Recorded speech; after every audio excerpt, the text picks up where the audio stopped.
everyone. Welcome to Beauty in the Garden Tarot. It's Sunday, so I hope everyone's having a great, relaxing Sunday. Let me fix this. I want a blubber roll hanging out. Anyways, so today for myself has been pretty low key. I did some purging this morning, and it's, even though it's uncomfortable, the fact that I know what's going on versus, let's say, a year ago where I was thinking I was having a nervous breakdown, which, well, technically I probably did. So I got through it. So hopefully if any of you have been experiencing that today, you found some peace in knowing what is happening. And even if it's very personal to you, you're finding truth and meaning in that. So it helps you kind of process through it and work through it. Also this morning when I was in meditation, I really wanted to ask Spirit exactly, like, trying to figure out like who my audience is, who specifically right now I am channeling for. And that's not to say that it's not in general for the collective, because I know that my mission is really about bringing twin flames together and the process thereof that, as well as healing the collective for Starseeds, Lightworkers, persons in the community, our society that find hope and find their purpose in working hard to, what's the best way of phrasing it, anchor in light as we ascend, as we make a major shift in humanity, and understanding that the large collective, particularly those that are awakening probably within the last year, have significant trauma healing that they're going through, whether it's just isolated to this lifetime, which typically, what I'm being told, isn't. However, that may be what you're experiencing, but those that are able to extend it to past lifetimes, as well as understand that part of the light work, Starseed Twin Flame journey is about healing your ancestry, so healing your bloodline, and things that have been passed down. There's something called generational trauma, and what's passed down through the bloodline of experiences that the family went through, whether that is alcoholism, chemical dependency, sexual trauma, oppression. I mean, the list can go on and on, but that one of the things that psychology and biochemistry is and has been defining in the past, let's say 10 years, is how a lot of our personalities are, there was always this debate about nurture versus nature, and that's not to say that nature doesn't play still a very large role in who we become and in the life that we lead, but nurture is it's so far beyond just our what are they called, egotes or igotes or whatever, when the eggs are first starting to develop. I mean, as far as what's just coded, just when we think about how a baby is born or how a baby comes to be, it's really coded with time, with the essence of time.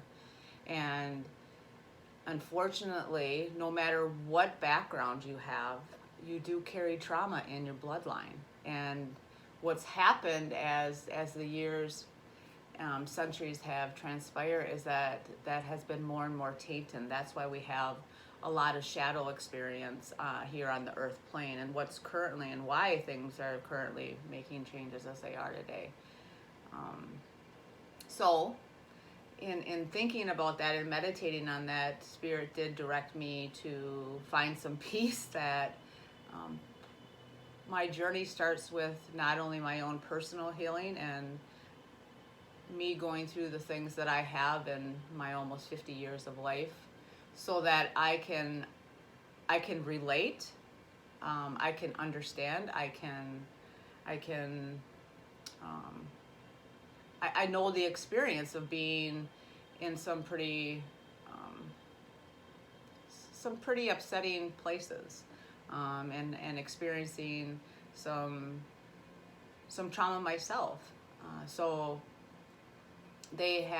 Spirits directed me to go ahead and share a little bit about what, who I'm channeling for, Lightworkers, seaweed, Lightworkers, Starseeds, Twin Flames, and just the collective of healing trauma. And that's why a lot of the readings will really highlight on what are you doing to begin the process or continue the process or ignite the process of healing, and how healing emotionally affects interpersonally, spiritually, physically, and so on and so forth. So I guess I just found a little bit more peace in knowing exactly who my scope is, because there's always pick a title, and I'm always like, what should I pick? What should I say? I don't know.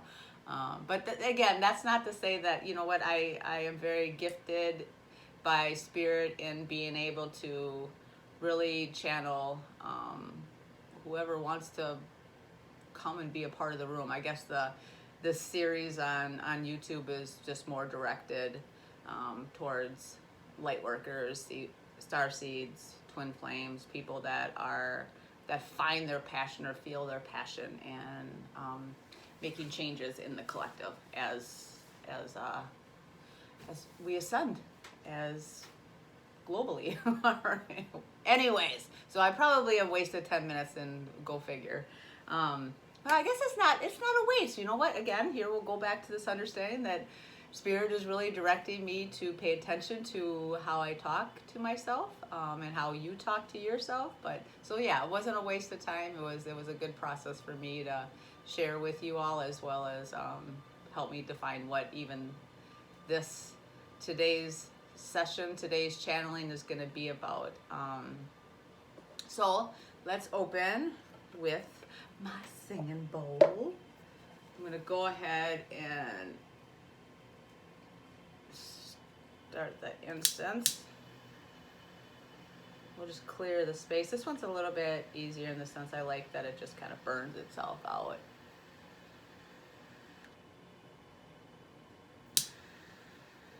The only thing with these is it takes a little bit to get them burning. Then I kind of feel like, well, I just burned half of them out. But I guess that's the way you do it. All right. Let's just put this out of the way. Just reminds me, I caught it as I was putting there. I caught my arm, my flabby arm. It reminds me. So the other day, my mother has dementia, and of course that comes with its complications, and just beautifully, I have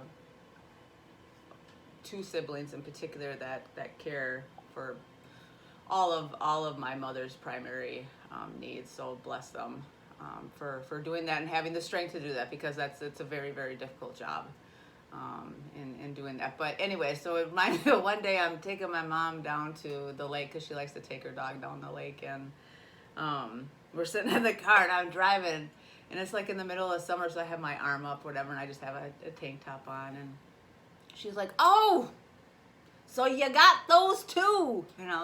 Got what? What are you talking about? Like pop or candy or what? What are you talking about? And she starts flapping on my arm. She's like, "Oh, you got those wings too?" I was like, "Oh man, thanks a lot, Mom." Anyways, I don't know why I just shared that. Okay, let's play my singing bowl. I need to clear a little bit of the area here.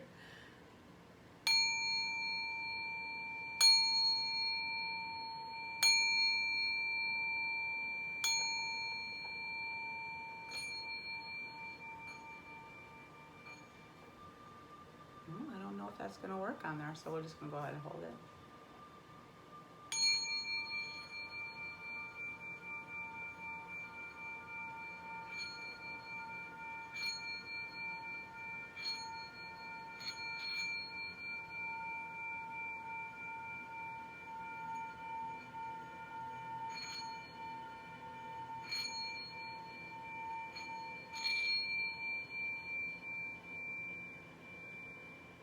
All right.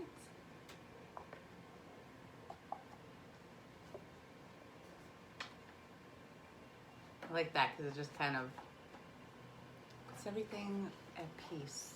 Just the vibration and the rhythm of it. You wouldn't know that unless you tried it. So if you've never tried this, you should give it a try. You'd be amazed at just what it can do, just for the area that you're sitting in. All right, so let me scoot it in here. I think what we'll do is I have a couple different decks today, and I have been guided to the Sacred Rebels Oracle. I used this once before, and there was 4 cards that were pulled earlier. So I'm going to go ahead, take a peek at those. But I think we'll open up with the Oracle of 7 Energies. This is a new deck for me as well. This is by Colette Baron Reed. The cards are beautiful. When I go and I get cards, I really love artwork, but I also love photography. So I kind of have a combination of just some very beautiful, particularly women and children, picture-wise, photography, and then more like outdoor, garden, forest, pixie, more fantasy land drawings. And this one is a more garden-y type of deck of cards. So let's see.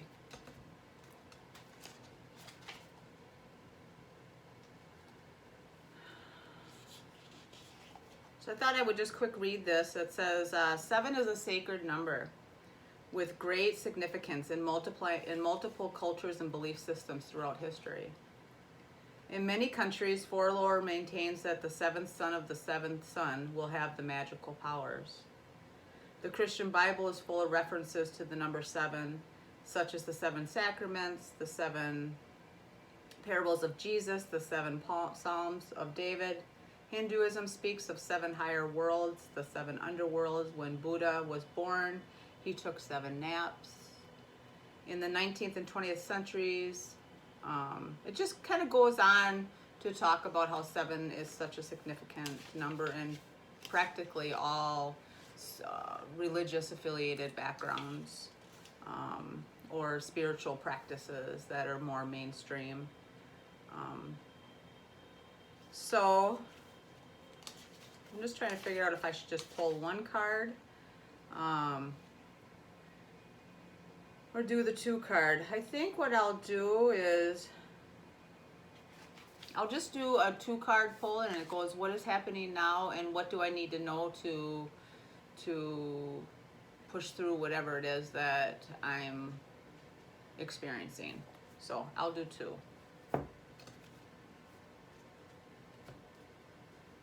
See what we come up with.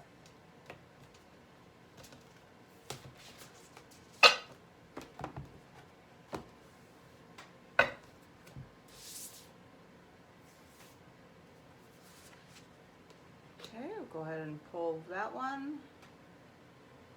And I'm going to pull this one. Okay.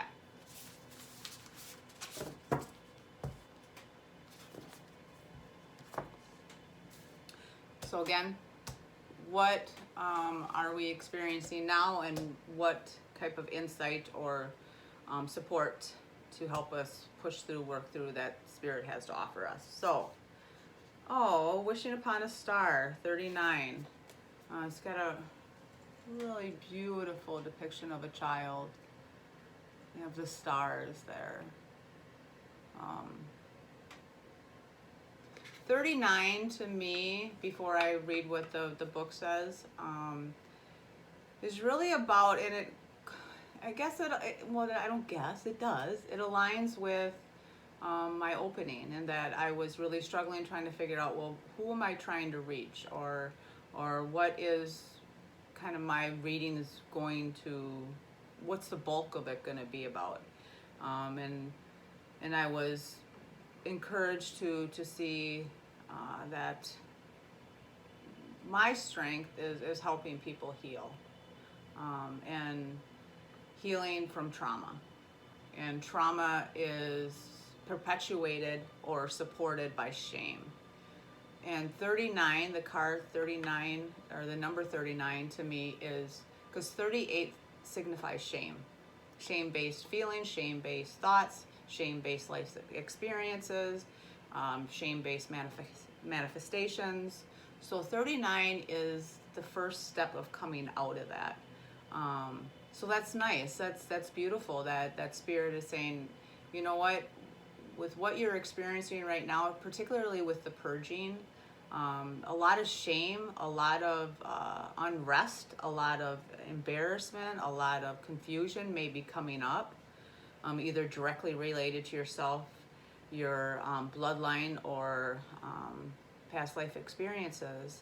But just a reminder to hold on, to make sure that you are keeping the faith, to make sure that you're following the lines, that you know what, there is light at the end of the tunnel, that this is not a permanent place for you to be, that this is temporary. Everything that you're experiencing, no matter how great or how small it is, it's temporary. Our existence in the presence is temporary. It's ever changing. You know, we just have time stamped onto our human experience, but time is not linear, it's fluid. And I guess that's the beauty of understanding how Spirit actually works, is that, you know, I can just kind of weave in there. But it's a card of hope that things will improve, things will get better. And that was one of the messages that I received last night and today, that this is a difficult experience, but that this is not the life that I'm married to. You know, this is a means to an end. This is part of the process to get to this beautiful next stage. This is a necessary happening. So let's read what it says, Wishing Upon a Star, number 39.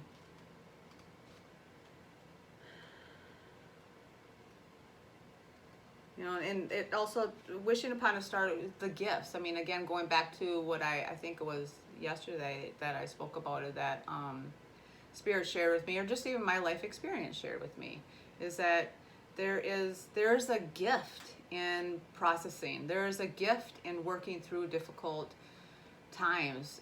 That there's a gift in the shield of being a warrior for yourself, your family, humanity, whatever it may be. There are beautiful gifts that arise out of it. So key concepts within Wishing Upon a Star: intentions based on your desires and aspirations, the act of consciously committing to a vision, sacrificing something of value, gambling on yourself, trusting that dreams can become reality, the importance of daydreams. So Spirit's just encouraging you during these times of emotional purging, things that you can't necessarily stop, it's coming up, is finding time to be able to daydream, to be able to get lost in some beautiful thought, beautiful experience. I think about it as like, figuring out how to float in the ocean. If you can't swim the whole entire time, you're going to drown. You're going to exhaust yourself. So with whatever it is that you're experiencing, you got to figure out ways, or you don't have to, but I encourage you to figure out ways to take a break, to float, and not focus on what you're having a really difficult time with. As well as understanding that, again, going back to growing and recovering, with any type of recovering, there are things that you gain and there are things that you lose. And coming closer to accepting that understanding that there is loss, and that's just part of recovery. So let's see.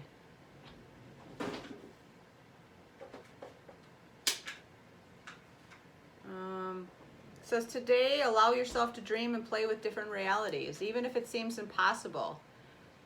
If it calls you and it feels good, why not? Choose it. Wish upon a star. That's one of the things I used to say to my clients all the time. You know what? It may not be like the textbook thing to say, but I worked in a prison for 15 years, and it was life-changing for me. I met a lot of really beautiful people that were very, very raw. And not only did I feel a great connection and a great passion to helping people find their serenity, to helping create a space for them to be able to come to terms with themselves and set goals for where their future was and just heal. But it really pushed me to look at myself, and to make changes myself, and make changes with things that I was taught was right versus what was wrong, and question those things. And even though that there were some failures and some upsets, there were just so many more memories that I have that it was an incredible experience for me. So why I'm bringing that up is, I guess it kind of just left me. Why? I don't know. But just, well, you know what? If it comes back to me, it will come back to me. Nurturing are the process of becoming real. So maybe I was just bringing that because, like, I've seen. Oh, I know what I was talking about. Okay, so if you want to do something, do it. Get it out of your system. And then maybe ask yourself, how do I feel about it? Because I think many of us rumble around with wanting to do something, cause all this stress upon ourselves and our environment and whoever else. We end up doing it.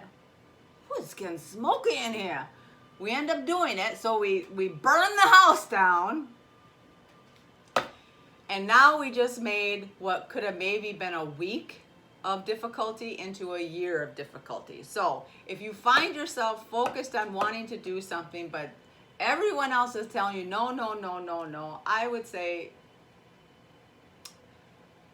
think about possibly just doing it and getting it out of your system, and then going back and assessing whether or not that was the right thing for you to do, not the right thing that society said or your family said or the book said, but figuring out if that was the right thing for you. Now, I'm not promoting that you go out and you hurt someone or anything of that nature, but I would just strongly encourage you to be true to who you are.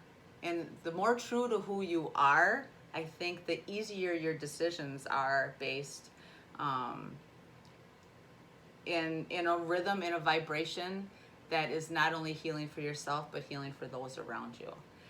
Again, going back to working in corrections, incredibly small number of people, like I could count on my one hand of that I seen a lot of ego controlled by darkness. Maybe 3 people in the, close to 15 years that I worked there.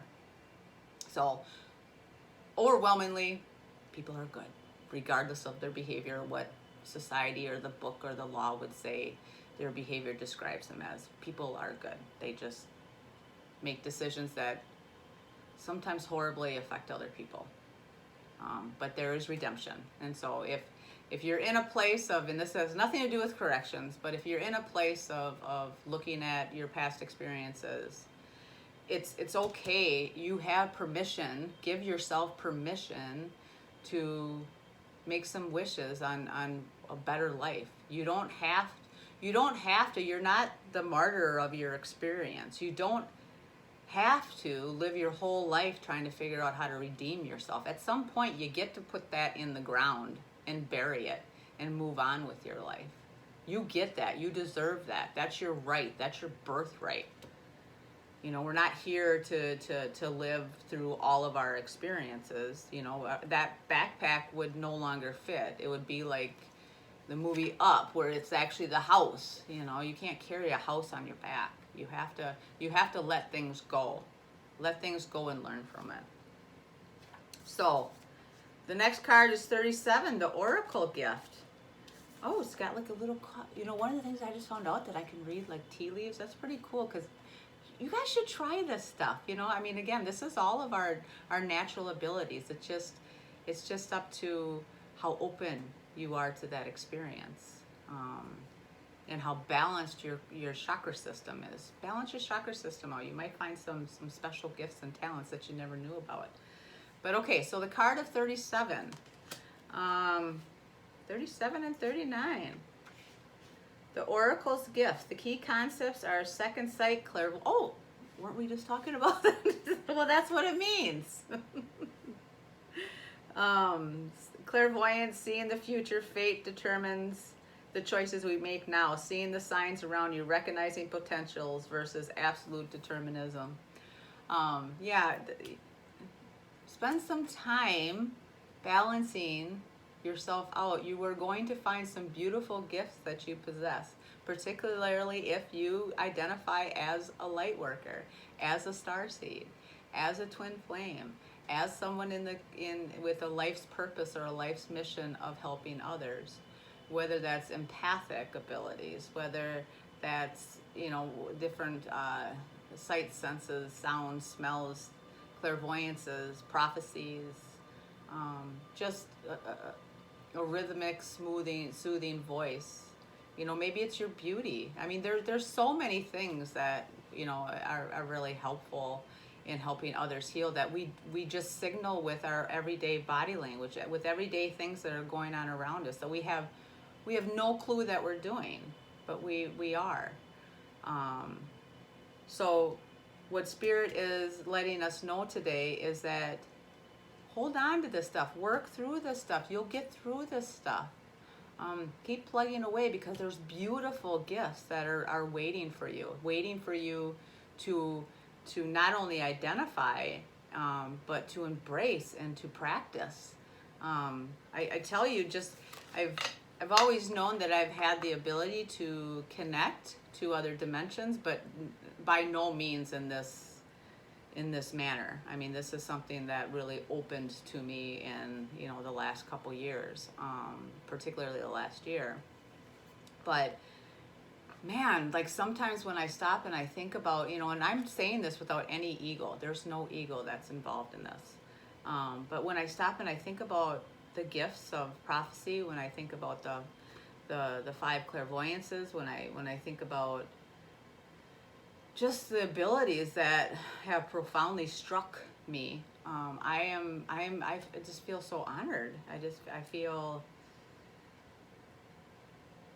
very, very valued. And so once you find balance, once you process through whatever it is that you need to process through, work through, move through, and you find and identify with all of your gifts, you're just going to be like, whoa, that was worth it. That was worth it.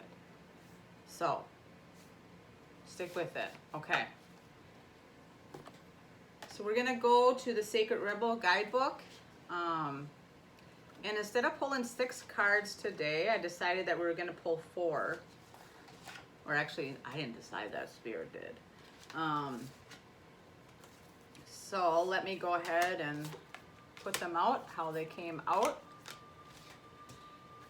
And the first one, which was guidance for your new life, the card that came out was the number 12. And the number 12 to me is the Hangman, but it also signifies this idea of bringing the star to its destination. You are bringing yourself to your destination. So pack lightly, they say. I'm actually shocked to find out like how much I don't have to pack in my luggage. Just what things that have fallen off that no longer are that important to me. Do I still like some of the stuff? Of course I do. But I don't cling to it because that's no longer my identity. So Spirit is telling you, you know what? You're on the brink. You're coming out of hermit mode. And you are ready to move forward. Yeah, hermit, sorry. Yeah. Hermit mode is what they're telling me. You're ready to move forward with the next stage of your development. Now, that doesn't mean that all of a sudden, one of the things I guess that I struggled with early on is that I would be told all these different things because I do channel Spirit largely throughout the day and night. I'm just recently figuring out a way to kind of put some boundaries a little bit. Like it's just I need to sleep. Could you shut it off? But you know, I would be told all these things, and because the timelines are different. It's not like, you know, even though they were like, oh, you can expect this week, or somehow phrasing in a sense that it kind of gives me a linear timeline. It doesn't really work that way. It's linear to them and how they're sharing it with me. Because remember, I'm not going to say no one, but I'm told that nobody hears in words, like in the sense of like Spirit using them as a vessel to get across messages, because otherwise that would just take too much time. That's just not the best use of time. So they inject you with a piece of information that again can move into like 100 things. So the best way that they can explain this stuff to me is with the timeline that I have in my memory bank. So I guess I'm sharing that with you because don't get sidetracked, or I would encourage you to not get frustrated with that, particularly early on within the first year. You don't see huge like changes in your outer world.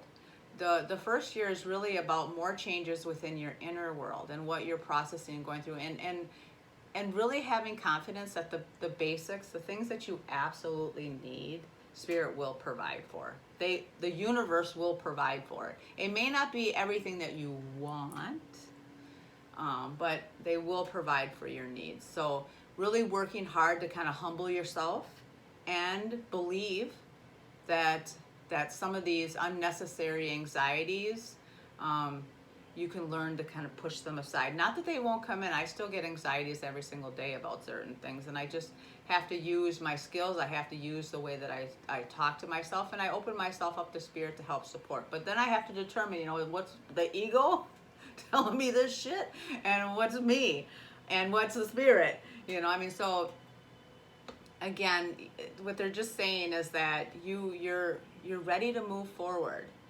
but don't get put off when all these ideas, these pretty big ideas that you've come to understand, don't necessarily manifest for you tomorrow. That's just not how it works. And accept that. And actually, you know what I've learned to do is find the beauty in that. Because if everything just came like that, I mean, what would be the point of doing all this work? What would be the point of this life? What would our souls have to learn? I mean, it's just that's too easy. Nobody likes to play games like that. And that's why we upgrade all the time and update game systems and so on and so forth, because it's meant to be a difficult process. All right, so let's read just a little bit of 12. Every journey starts with a single step. You are on a journey. Yes, it is an internal journey, but there are also physical expressions of your journey that are going to become increasingly important to the fulfillment of your destiny in this lifetime. Your journey has started on the inside, but its destination will be in the physical expression of internal healing. So that goes back to, so it fits with what we just talked about, in that this is right now really about internal expression and what's going on within you, and getting in tune with that and understanding what all that means. As you get in tune with that, you're going to find that things naturally in your environment shift as well. You don't necessarily even have to try that. And as you get ready for the next phase, then new things will come in. But right now, this is about, like, thinking the last few days, you know, particularly this last year, is about processing through emotion healing. And it just encourages you to travel lightly. Again, going back to us talking about the suitcase, and that you don't need as much as you think you need. But you get to be the judge of that. That's the beauty of this experience, of this journey, is that, you know, I can tell you what has worked or what hasn't worked, but that doesn't necessarily mean that that's going to be the same for you. So you get to decide. You get to be the judge. Okay. And then the middle two, what Spirit instructed me to do is look for any blocks or issues that may be coming up, and some guidance or support that they have for you. It is so funny that this pulled out this way, because the first one is number 24, new birth and guarded vigilante, being vigil. I think that's the way you say it, vigil. Yeah, being a vigilante about things. But I guess in reading that, let me say two things. 24. Because there's 2 or 3 messages that are shooting in my head right now. I'm trying to figure out which one I'm being guided to talk about, since I have a tendency to talk too much about one thing. So 24, in every creative process and every birth and every opening of a new cycle of life, there is a time of vulnerability. This vulnerability is natural and appropriate. It's the full learning how to get steady on its legs. Those legs will become remarkably powerful in time, but the process of growth and maturity has to take place. And that requires some wobbly first attempts. It cannot be the other way. Going back to that, you know what? The beauty in this journey is that there is a beauty in the rawness. There is a beauty in the failure. You just can't necessarily feel it in that moment. And that's not to say that you never feel it, because I know that there are times that I've failed that, you know, I could kind of appreciate the failure, or I wasn't so riled or so upset by it. I understood it for what it was. And in this picture on the card, you'll see a woman who has a green butterfly. So the butterfly is about transformation, and green is your heart chakra, and that's what's really being activated right now, particularly for the last year, for Starseeds, Twin Flames, Lightworkers, processing trauma through the heart chakra, unconditional love. And then she's holding a little tree, if you can see, in front of her. And what that reminds me of is before my ex-husband and I divorced, you know, we had a very unique relationship, and I was just very blessed to be able to have someone in my life that really redefined what I thought about partnership. And even though romantically we didn't work out, I honor that man in a way that just in a very profound way. But it reminds me of we cut a tree down back there, and you know, we went through some difficulties. And so he would go out and cut the grass and try to roll over, you know, this little branch that was trying to grow up. And, you know, even through years of trying to mow that little sucker down, it still came up. And he said to me one day, he's like, that's how I know that that things were going to change, that we were going to grow, that we were going to expand, that we were meant to go through this together, even though it didn't end ideally. It ended as it should have. It ended as it was planned, and that we still grew. The tree is growing, it's thriving in the backyard. So things are just meant to be, and that even though it may feel wobbly, you may feel uncertain about your path, your experience, what you're going through, that little tree that's growing, that little seed that's maybe been frozen in the ground, is sprouting, and you're creating something. It's developing, and trees are beautiful. Trees are like the network of life. That's Mother Gaia. That's the roots, the foundation, the earth, the crest of the family. So it's also asking you to be vigilant about it, though.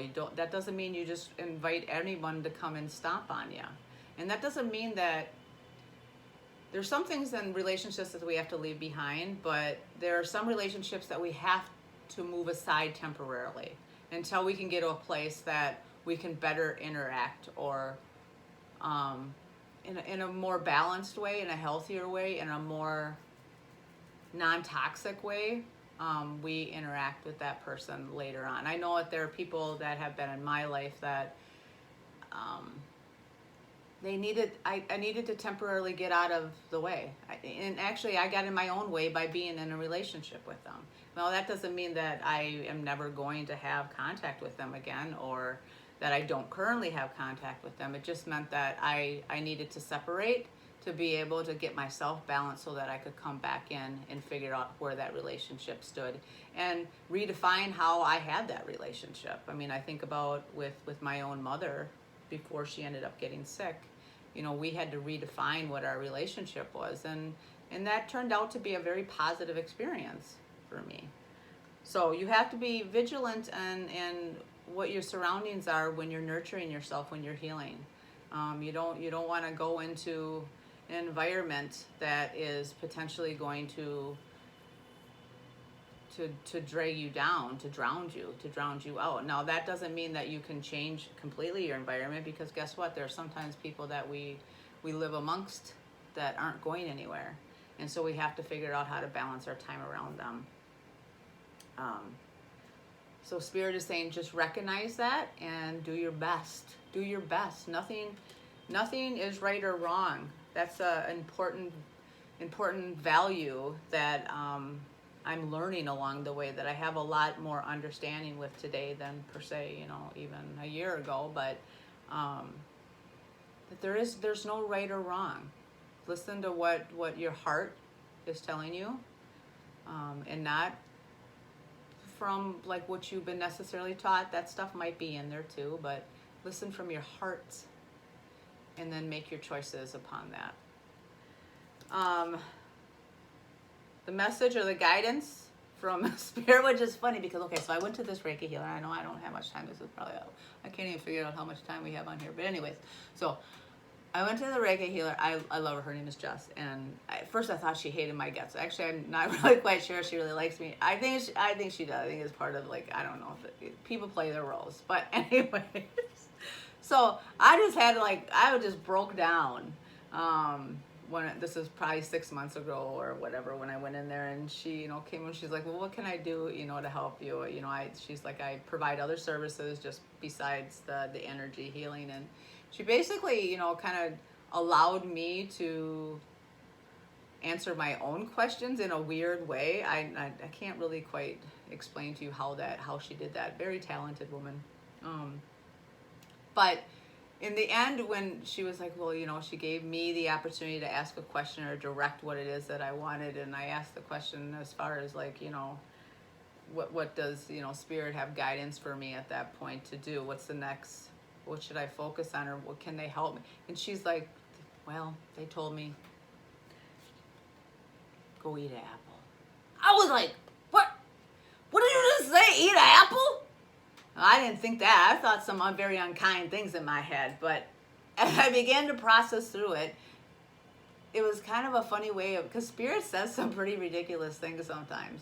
Or at least the spirits that I talk to.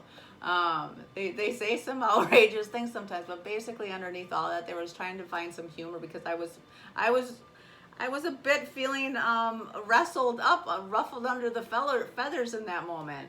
And they were, I think, trying to help me find the lightness in that moment. And Ida Apple was like, you know what? Be your own teacher. Stop, Jessica, stop going and asking other people for information or for guidance. And that's not to say they weren't saying don't do that, because that's been a large part of my journey, is filling myself with information and then deciding whether or not it's meant for me, and discerning from it. But they were like, basically, you know, be your own teacher. And so that's what this is, number 9. Number 9, whether it's, you know, the weighted traditional tarot of the wands or the swords, or if it's, you know, the positive experience of the traditional tarot, where it's like the 9 of Cups and the 9 of Pentacles. You know, it's find balance. Find balance. Teach yourself how to find balance. Ask yourself questions. Seek, search, look for answers. Spend some time trusting yourself, because this journey is about trusting yourself, which ultimately will lead to loving yourself. So then you, in turn, can unconditionally love others. And it's the weight that is lifted in being able to do that. Now, that doesn't mean to say that you don't ever struggle with finding acceptance and understanding for someone, because sometimes people have burned us pretty badly. But I can tell you from my own personal experience that even though there are people I wouldn't necessarily want to have intimate relationships with, I have found peace. I have found peace, and I have found understanding in what that relationship taught me. And in finding peace, it's lifted a lot of weight from me, because that hate or that pain or that anger is really just a destructive force inside of me. That person could care less. I mean, let's say this person thought I was an asshole, you know, I mean, they could care less what I'm thinking. They don't even think about me years later. So you're doing yourself a favor by figuring out a way to disconnect from that, by pulling the plug out and, you know, tossing the old boombox out the door, saying, you know, that stuff has seen its day, that you can't even, don't even donate that, because nobody wants that crap. You know, throw it away, let it go. So be your own teacher. And up here in this picture, you can see she's got apple and oranges, and figuring out what they're different. They both may be fruit, but they're different. And she's got her eye on the ball, and that's the earth, and that's heaven, that's the universe, that's spirit, that's the beyond. She's looking to the light. Find the light. And then maybe learn to juggle. I don't know. Maybe not, maybe eat it. I don't know. All right. And then lastly, it's number 3. And this is just some practical guidance from Spirit on what to do next. And then we're going to end this. Ooh, it's getting late. Okay. So 3 is inspiration. And 3, to me, you see the woman that's got like, can you see the bees in her hair? No, bees are workers. Like, you get to work. But you can also see the light that's shining through her crown chakra. She's gathering information. She's figuring some stuff out. She's processing what's being shared with her. Finding the beauty in her face. Look at the light on her face. Her eyes, they're beautiful. Her lips. Finding the beauty in her words. You know, that's been something that has been a difficult journey for me, in that I can find the beauty in words when my emotions are not necessarily tied into it. However, in my dismay, in my disruption, finding the beauty in the words and I'm talking about my own internal conversation, has come at quite the cost. And I really am grateful for this opportunity to have learned how to be kinder, more gentle with myself, more accepting of myself, the good and the bad, you know, the gifts and the things that I ripped off along the way or tagged on along the way. But just accepting myself for who I am and not feeling like I have to prove I don't have to prove myself to anyone. You either find interest in it or you don't, and hopefully we can still agree to disagree if you don't. But this is just, Spirit is just saying, you know what? Find inspiration. It's the 3 in the traditional is deck of tarot. It could be a celebration. It also is, you know, the Empress. So the creator. Create. The bees are workers. And she's got these beautiful flowers. That's why I called this, you know, the beauty in the garden. Because it's not about, you know, I think I'm beautiful in the garden. No. Find your beauty in the garden, because the Garden of Eden is traditionally like looked upon as like, ooh, they got some stuff going on in there. I see the snakes are slithering in. Well, no, it's not. It's not. You know what? There's snakes, and there's a beauty within snakes and what they mean. You know, we don't have to go for just like one way of looking at something. We can look at the beauty in all. And again, if you're relating or being a light worker or twin flame or someone that has a passion for change, you know, unconditional love is about being able to accept the qualities of all. Doesn't mean that you want to tag along with all of it, but, you know, accepting the qualities of it all and finding usefulness. Because even in my very poor behavior, there's been usefulness in it that I learned to either A, not do again because that was hurtful to other people and it was hurtful to myself, or to just do it a different way because that didn't work out, or it took too much work, or it was too long. It just wasn't a good use of my time. So, I mean, there's, you know, that's why it goes back to the universe is asking us to place less value on right and wrong and more value on what works and what doesn't. In the moment, in the present, and staying with it. And also finding the beauty in the garden. Finding the beauty in yourself, in your light, appreciating the beauty in who you are. Even if, that's the other thing, you know, even finding the beauty in your imperfection. There are things that I used to not be able to stand to look at when it came to myself that now I appreciate it. That doesn't mean that I like every single last thing on myself or in myself, no. But I just feel a lot more comfortable. It's like, okay, well that makes me. And I don't stand to focus too much on things that I like less. Or I think about how can I change that or whatever. But yeah, inspire yourself. Let's see what it says for an idea that captured your attention or will do so very soon. It may be a grand vision or a vague sense of something that could be.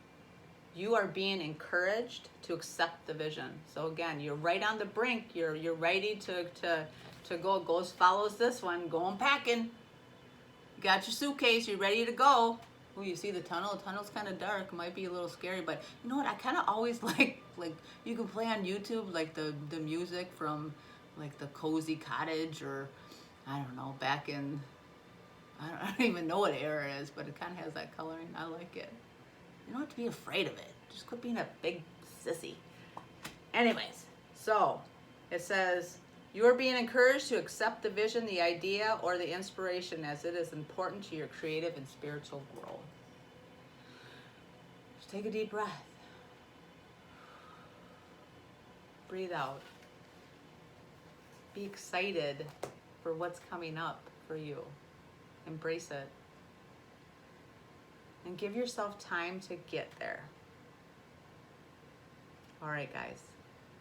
Sorry it took so long, but thanks for spending probably the last hour with me. I hope you have a great night. I hope you sleep well. And I hope to talk with you real soon.